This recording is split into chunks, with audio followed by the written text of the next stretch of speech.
I want to welcome you to this afternoon's webinar. It's one of our new pop-up 35-minute webinars. And so we're going to dive right in. Waypoint has been doing for the last 3 years monthly webinars on ministry-related topics that are 55 minutes in length to equip leaders around our region and beyond to do their part of ministry within their church. And but just for the last 6 weeks or so, we've started doing these pop-up webinars that we produce fairly quickly when we see just some really good information out there that we feel would benefit our partners in helping navigate this season of ministry, which is what Waypoint really does, is try to come on alongside leaders and churches, whether that's in new churches or established churches, to navigate the ministry path ahead of them. And so we are glad that you're joining us here today. We always want to thank Mid-Atlantic Christian University, who is our regional ministry partner that is the sponsor of our webinar platform. And we serve a similar group of churches here in the Mid-Atlantic region and beyond. So we're thankful for their sponsorship. And we're glad that you're part of this webinar today. And so if you're like me, you've been watching way too many webinars the last 3 or 4 weeks, because it seems like every 3 or 4 or 5 days, the whole ministry landscape changes or evolves or a new dynamic emerges. And so, so I was on a webinar about a week ago, and Doug Parks was on it as well as one of the presenters. I was one of probably 1,000 people on this webinar, but I thought that's something that I would love for Doug to share with our partners as far as helping churches figure out the assimilation path and engagement path for those that are on their online services. It seems like for the last 10 years or so, we've really been trying to figure out how to have a really solid assimilation plan for our in-person church services. And then all of a sudden we got this curveball where now we've got to create a new assimilation plan and engagement pathway for our online services. And so Doug's got a great tool for that, a great explanation for that. And really for the last probably 10 years, I don't know Doug exactly, but the Intentional Churches team has really become a great leader nationally in helping churches with these strategic questions and strategic planning towards our most critical objectives. And so I just want to give the floor to Doug pretty quickly. He's going to kind of introduce the topic, but as usual, I want to encourage you to use your Q&A button. As soon as you think of a question, go ahead and hit your Q&A button, ask the question. It'll get put in a queue that we can see, try and answer it live if we can, if not via email after the fact. And so if you can restrict the use of the chat button that everybody sees, but the Q&A button will go straight to us for us to be able to answer either now or afterwards. And so Doug, thanks for joining us today. And I love the work that you're doing for helping churches in the best way of thinking forward. And so why don't you just dive right in and tell us how we can make progress in this really critical area. Yeah, Tim, thanks for having me. And I'm going to say hi to Dyke McCord because he reached out in the chat already. Dyke, it's good to hear from you, man. Hey, just real quick to give a little bit of context. So our approach has been, as usual, a little different than everyone else's out there. Typically what we've seen out there in webinars has been, a thought leader or an expert speaking on a topic. And I see from the beginning, I think we're 10 or 11 years into this grand experiment, has always been about creating a platform or a universe for church leaders to be able to speak the same language so they can collaborate at a whole different level. And so those churches who were already running our system, which is called ChurchOS, what we've been doing is harvesting from the front lines the innovations that are happening out there in real time. So we can talk about this later. We have they're longer calls, and I know everybody's tired of watching stuff and sitting. I know I have what's now clinically called Zoom fatigue, but on our website are the COVID-19 from the front lines ministry calls, and those are not going to be theoretical. Those are going to be real-time nuts and bolts learnings coming from some of the best ministers and pastors across the U.S. right now. So yeah, just ChurchOS, to give you context for what I'm about to show on the screen and teach through, is all it is we call it a biblically based church leadership operating system. And it's nothing more than a way for you and your team to get back to the basics of Great Commission, then align the right strategic conversations around it so that you build out strategies to implement. So at this time, we're using all those ChurchOS tools to build out something like what you're seeing here. So I'm going to give you what we call our digital engagement pathway. Inside of our tool chest was already the engagement pathway thinking. Tim referred to it as just think assimilation or connection. There's nothing like rocket science about it. A few tips I'm going to give you though before I show the screen. I would say this on connection right now, speed matters. So what used to take on two ends of the spectrum, what used to take weeks or months to connect someone to your church literally can now be done in hours or days. And so speed really matters. And for us as church leaders who are used to taking a week, 2 weeks, a month to develop something like what I'm about to show you, you have to do this in real time. I think it's the entrepreneurial guy named Guy Kawasaki that says ship something. And so if I were to say something to you guys about connection, get something implemented this week, test it, learn, try to move it forward. Don't wait until it's perfected at this point. Speed matters. The other thing I would say, and Tim, you gave the story of this earlier, simple, simple, simple. When you're thinking next steps in connection right now, you have to think simplicity. We have a tendency as church leaders to overcomplicate it. I know my church was having trouble getting people to make decisions for Christ online. And the senior guy was sitting in this room, Drew Moore, just yesterday, and he said, all we did was put in the comments, I want to follow Jesus. And they had 13 people immediately say that last weekend. So now we're getting a follow-up system in place. So some more simplistic, the better. Okay, so let me put this up. This is an example from the Crossing Church here in Las Vegas. They're very good friends of mine. They're a daughter church of our church. We planted them back in 2000. And they've been running on Church OS, I think, for 6 or 7 years. And so Lee Coate there, executive pastor, part of our IC team, great thinker.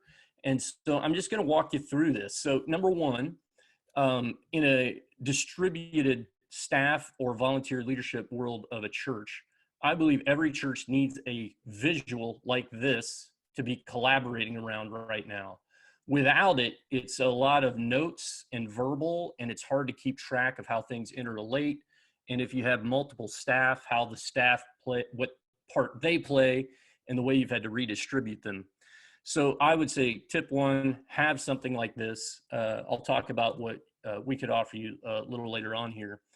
But the way we think about engagement pathway, digital engagement pathway, it starts at the top of this funnel. And that funnel, top of that funnel, we called the relational reach zone prior to digital.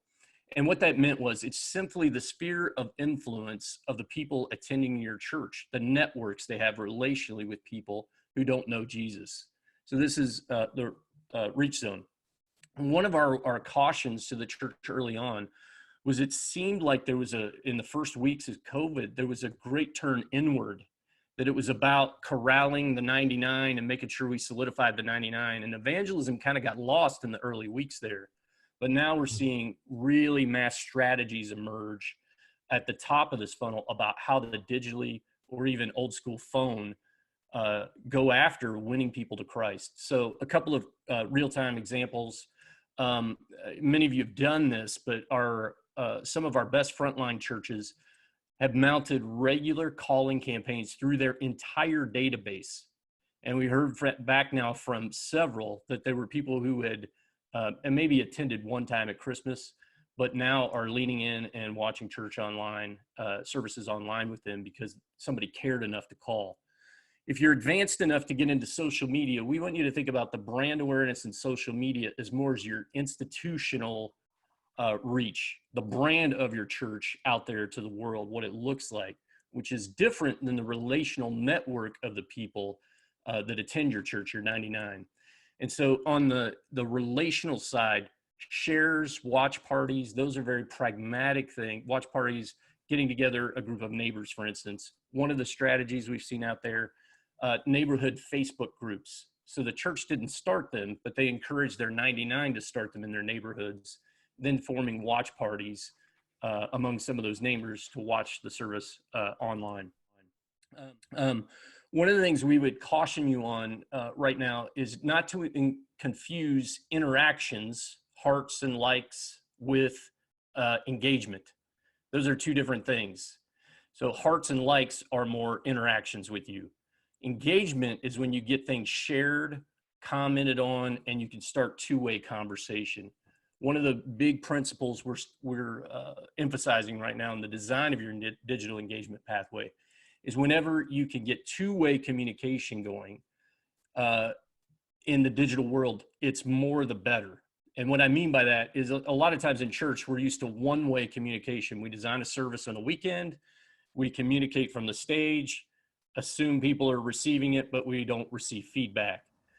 So we're doing things innovatively here at Canyon Ridge, like our senior pastor started a video blog that's about a 2 to 3 minute teaching set up on a blog page where we're inviting comment and sharing with very simplistic, pragmatic tips about how people can take a walk forward in their faith. So I watched the one that just came out this morning. The suggestions were, what are 2 things that you're thankful for in rhythms in your life right now? And that's garnered, I want to say it was up to 20 comments already this morning before it's gone live on social media. So at the top of that reach zone, then we are still, although we know people may connect to other things, we're still funneling them right now to Church Online. Many of you know this and have innovated yourselves. Church Online needs to be different than what it was live. So many of our churches started digitally, what Lee Coates says, mimicking what you were doing live. We should be innovating and digitally modeling what's happening right now. So what we're seeing innovations, shorter service, of course, worship scaled down, a real nod and thinking around you as a church leader of this is probably a family watching this together, and how do you integrate kids into that instead of separating them? We had this idea from one of our Frontlines churches. They started crowdsourcing content for the service. So they would do like, answer this question about your faith, and they'd open the service with a collage of all these videos that have been captured. So it felt more like two-way engagement. Yeah, so Church Online, and then Lee's words here are just really good. They've really started moving people here to, once they're in the online service, how do we get to contact, then connection, then community? So some of their early innovations, they have been way more proactive in trying to identify people, because their belief is anonymity isn't as much as what people want it to be right now. They actually want to be known. And so they have a digital lobby or lounge that they're starting pre-service, where they have trained volunteers who are on the hunt in the various platforms that they use. They use their own website to broadcast. They found, ironically, that most of their 99 are the ones on that platform, the people who were already part of their church. But then YouTube and Facebook, they're finding lots and lots of ones and unconnected people to Jesus there. So they're deploying more of their volunteers over there on those platforms to be on the hunt, saying hello to people, trying to generate conversations. And then they have the, we've all seen this out there, the welcome text. You know, if you have a texting service through your database, you can ask them to text to a certain number that then identifies them, and they have volunteers then starting a conversation instead of automating the process. They're also using chat rooms there. The connection part, I love some of the creativity and old school thinking here. So their first step class, if you have a getting started, starting point, first step, they call Discover. And that has been completely retooled into the Discover Lounge. So it's not the same as what it was physically and live. But when they move to Connection, they're getting a Discover RSVP out of that welcome text group that they've talked to, or the chat room, or the lounge. And what they're doing, love this creativity, they're sending, in Las Vegas, there's this thing called a crumble cookie, which is like a phenomenon. They're sending a gift of a crumble cookie to everybody who are RSVPs for Discover through Uber and Lyft drivers who have lost income in Las Vegas. So they're using those Uber and Lyft drivers to deliver these cookies. And that virally is feeding back up into the top of the funnel, because those Uber and Lyft drivers are sharing social media stories about it, and the people who are receiving the cookie are sharing. So it's actually putting hooks in the water to connect to friends of these people who are connecting to their church for the first time.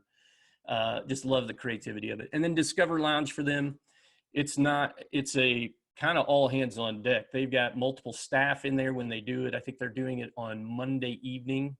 It's 45 minutes long. It's a little bit about values. It's totally trying to get them into online groups. They even break up into Zoom rooms in the Discover Lounge.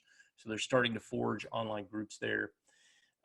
Last piece is they've chosen, as much as they could do, community response to help out the community. Creative ideas that we've heard out there in community response, like of course, making a mask, distribution of masks, but like the school districts providing at-risk kids, foster kids with technology they may not have, Chromebooks or whatever may be needed there. They're looking for any way to do that. Just a last couple of comments here. Up in your reach zone, the other thing we would want you to realize in your reach zone and in your online service, you actually have 3 audiences, and you need to be speaking to all 3 of them at some level. One audience is they were a part of your church, already knew you, love you, and are engaged, maybe givers. The second audience is geographically, they may be in your city or town, and maybe just hearing of you the first time or have heard of you before, but they're checking you out. But the third one, this is the one where we're all going to have to put our brains together to innovate around, is your church no longer has walls, roads, doors, and hallways. It's wide open to the whole world once you're digital. And so there are those outside your geographical boundaries who are checking your church out, probably, hopefully, through a relationship of one of your 99 who were invested in them. Our church here, we just heard a story of a family member up in Colorado who has now started attending church online. Now, how are we going to get them connected and engaged? All that's going to have to be innovation. One of the things I forgot that I love, again, Lee, these guys, man, they're like, we're going to keep baptizing people. So they put together an at-home baptism kit, and like, it's a PDF and it shows some pictures about how to do it. And then they tell them to take pictures and post it on social, and they're feeding back into the reach zones. Just incredible creativity coming out of that. So Tim, I could go on probably forever here, but you have specific questions? Well, yeah, a couple of questions and comments. Man, I love, there's just a lot of loaded stuff there. I think for a lot of us that are on the call today, I think there's encouragement to go ahead and work this, to make a visual, to start working on a really solid, simple graphic that shows your flow, because it's not just for this next season of 4 to 6 weeks, because we're going to have digital online reality for visitors forever from this point on. And we've really not thought through how you engage your people down the funnel very much in the past, unless you've had an online campus with an online pastoring thought process.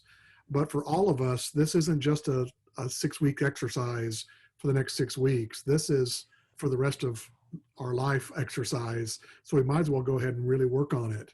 I'm wondering, at least for the next year or so, I'm willing to bet that practically every visitor you have at your church will visit online first.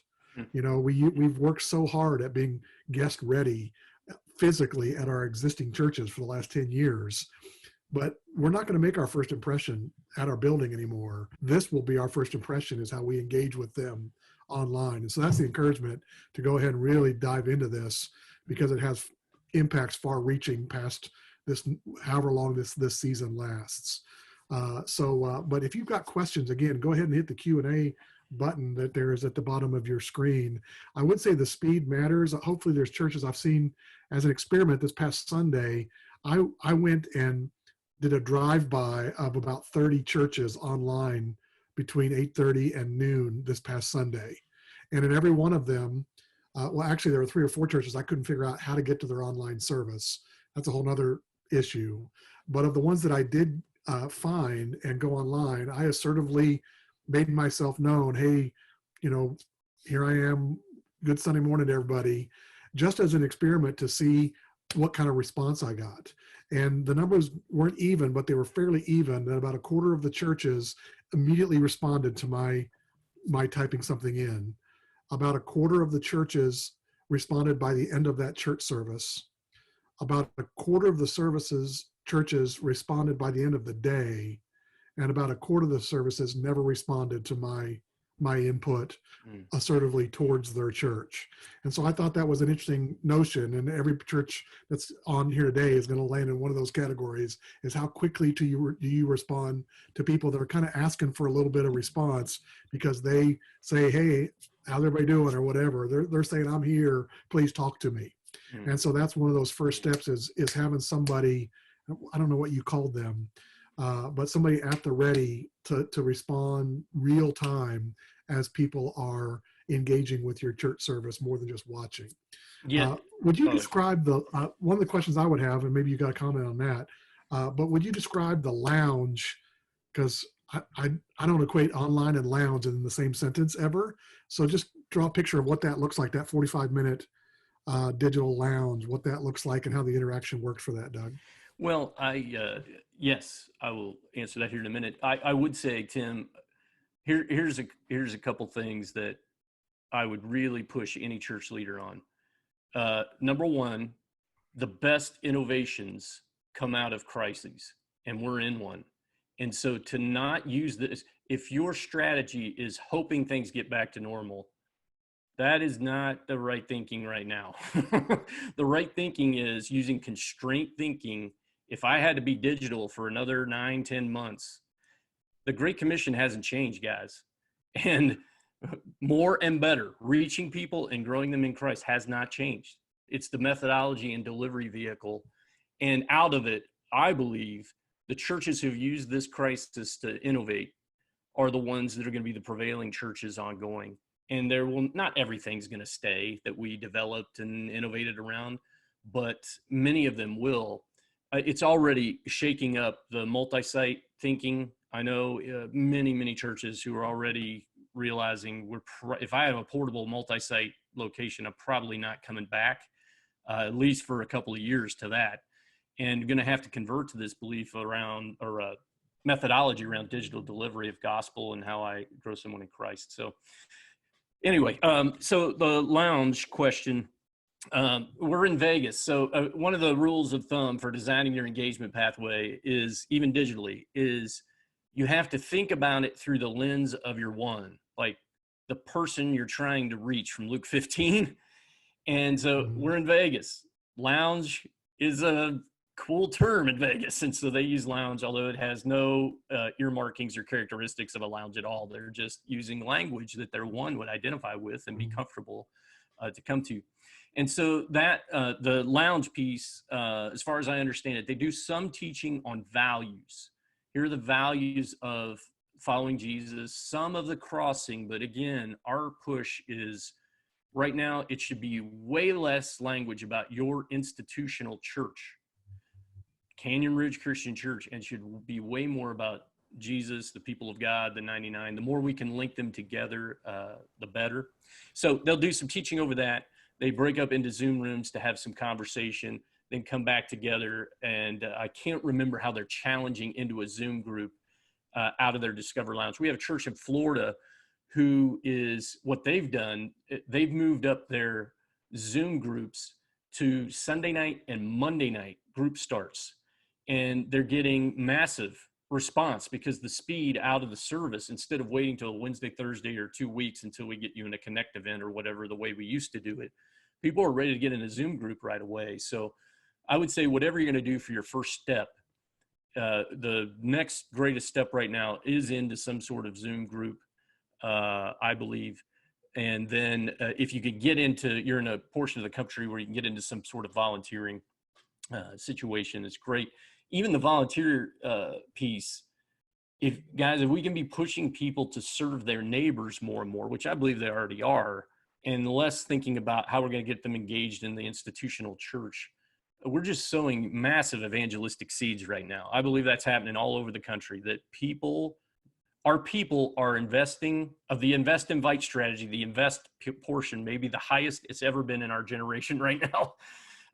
Because my neighborhood is like flooded at night with conversations. I've met 12 new neighbors in our neighborhood just doing walks. So I did want to, somebody had asked about how to get a copy. If you want a copy of, we're releasing a digital engagement pathway guide that's going to have some tips and principles, a blank PDF that you can share with your team and create around, plus this one from Lee in it. I also did an interview with Lee Coate, who you could have access to that. So if you want to go to our website, intentionalchurches.com, and just hit contact us, fill out the form, and put in Waypoint. We'll make sure you get that as it comes online here in the next 3 or 4 days. I think that's coming online. So if somebody wanted that. All right. Go ahead. There's a couple people that have asked what you're seeing from the front lines, the pre-recorded premiere versus live events. Which one is more effective, if either one, towards being able to engage your people?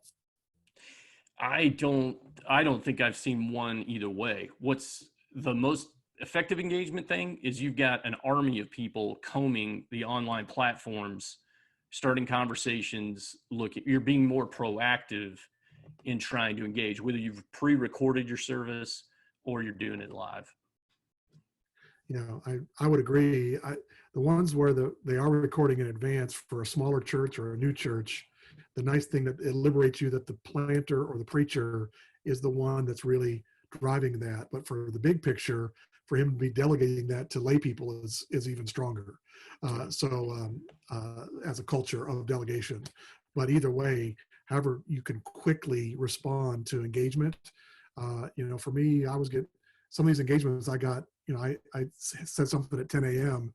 and I got responded to at 9 p.m. Which is better than the churches that didn't respond to me, but still 12 hours to say, hey, we're glad you came, felt a little late, so however you can empower your team to really engage with people, that's the key. That's right. Real time, and the quicker the better. And Tim, I had one, this is important for us as church leaders to pay attention to.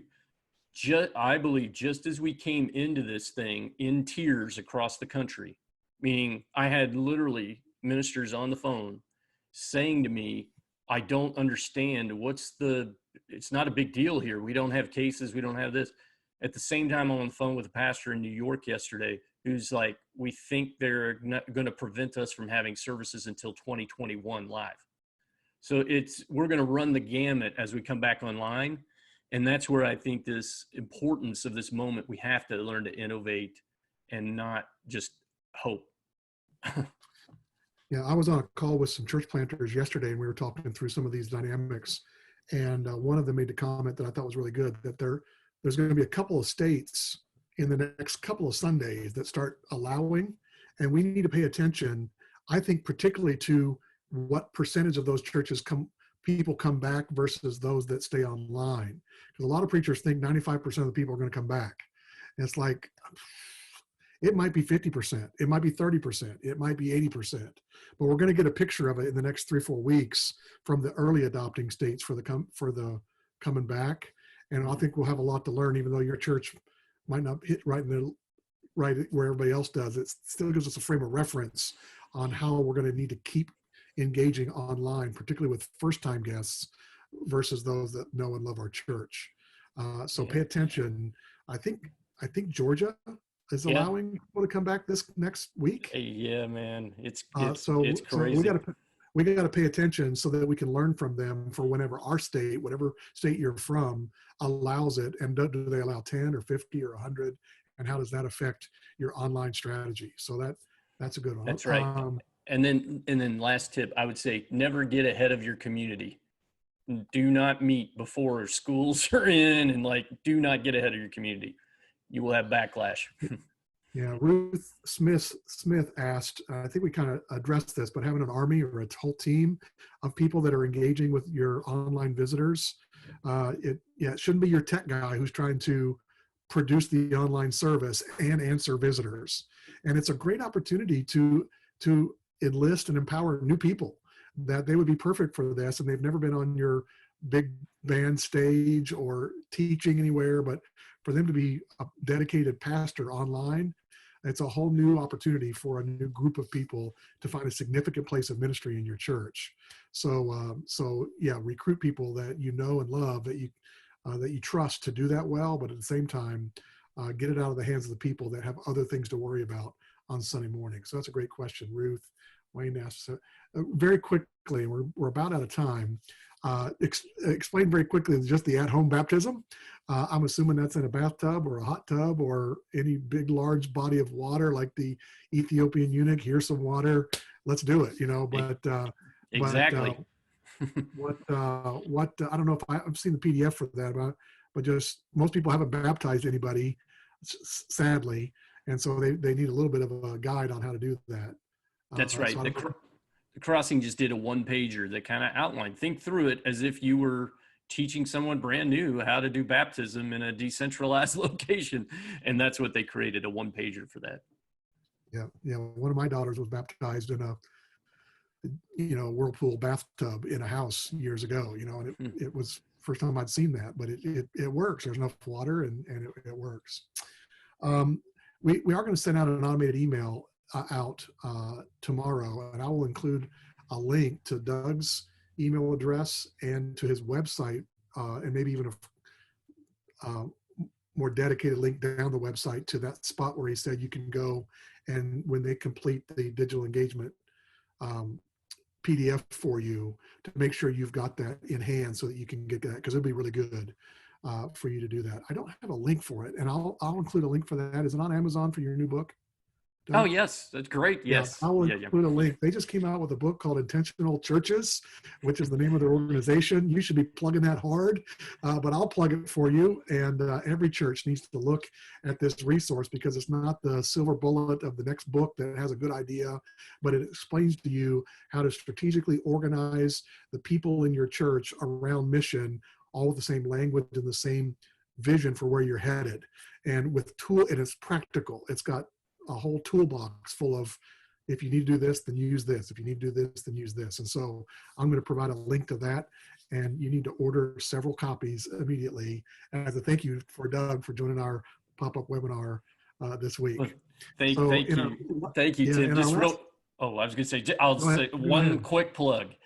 Providentially, we had begun a conversion to digital 6 months ago. So next week, we're actually launching a digital course that coincides with the book, where you could use the book, the digital course during COVID-19 to do planning with your church team. So anyway, one plug. Well, let me share this screen real quickly. We're glad. I want to give thanks again, of course, to Mid-Atlantic Christian University as our sponsor of our webinar platform. Our normal monthly webinars that are 55 minutes in length in the evenings, particularly for lay people. But the next one we've got coming up is in 3 weeks. Why merge? And so we've got 2 churches that called larger churches in our region saying, can we start this conversation? And so that's going to be coming up. And then the month after that is one of our, every 6 months we do a webinar for elders. And this one is to talk about elders and the new reality of ministers' office hours and the expectations there. And so actually an elder is going to be helping share with us how his thought process has evolved and changed in collaboration with his preacher. So 2 good webinars coming up. But hopefully we will also have other pop-up webinars for you here every other week or so to give you just some timely new thoughts for navigating this crazy season of ministry that we're in. But we're glad that you joined us today, and please keep connecting people to our webinars as we promote them so that we can share more and more great information for you. So Doug, thanks for joining us today. Keep up the great work. Thank you. All right, we'll see you all later. Have a great weekend.